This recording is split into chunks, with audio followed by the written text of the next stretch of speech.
ရင်ဘတ်ထဲကဆူကနေအောင့်တာမျိုးကိုခံစားမှုကြတာ။ဘာကြောင့်အသက်ရှူလိုက်တိုင်းနာကျင်မှုကပိုဆိုးလာတာလဲ။ဒီလိုရင်ဘတ်အောင့်ရခြင်းရဲ့အဓိကအကြောင်းရင်း၄ချက်ရှိပါတယ်။ဒီတော့ဘာတွေဖြစ်မလဲ။ဘာကြောင့်အောင့်တာလဲဆိုတာကိုကျမနဲ့အတူတူကြည့်လိုက်ကြရအောင်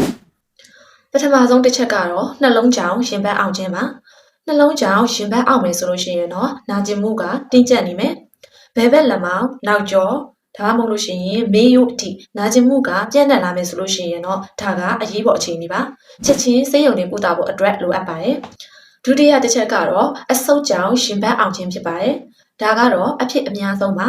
အဆုတ်ကြောင့်ရှင်ဘတ်အောင်မယ်ဆိုလို့ရှိရင်နာကျင်မှုကစူးကနေအောင်ပြီးတော့မှအသက်ရှူသွင်းလိုက်ချိန်တိုင်းဒါမှမဟုတ်ရင်ချောင်းဆိုးလိုက်ချိန်တိုင်းမှာပို့ပြီးတော့နာကျင်နေမယ်ဆိုလို့ရှိရင်တော့အဆုတ်ရောင်နေတာဒါမှမဟုတ်အဆုတ်အမေးပါလေးတွေရောင်နေတာဖြစ်နိုင်ပါတယ်နံပါတ်3ကတော့ကြွက်သားအယိုးကြောင့်ရင်ဘတ်အောင်ခြင်းဖြစ်ပါတယ်။ဒါကတော့ရိုးရှင်းပါတယ်။ရင်ဘတ်ကိုလက်နဲ့ဖိလိုက်တဲ့အခါတိုင်းဒါမှမဟုတ်ရင်ရင်ဘတ်လှုပ်ရှားလိုက်တဲ့အခါတိုင်းမှာနာကျင်နေမယ်ဆိုလို့ရှိရင်တော့ကြွက်သားကရောင်နေတာဒါမှမဟုတ်လို့ရှိရင်နိုင်ရိုးကျိုးတာမျိုးတွေကြောင့်ဖြစ်နိုင်ပါတယ်။ဒီလိုရင်ဘတ်အောင်တာမျိုးဆိုလို့ရှိရင်တော့အိမ်မှာအနားယူလိုက်မယ်ဆိုလို့ရှိရင်တက်တာသွားနိုင်ပါတယ်။နံပါတ်4ကတော့အစာချေစနစ်ကြောင့်ရင်ဘတ်အောင်ခြင်းဖြစ်ပါတယ်။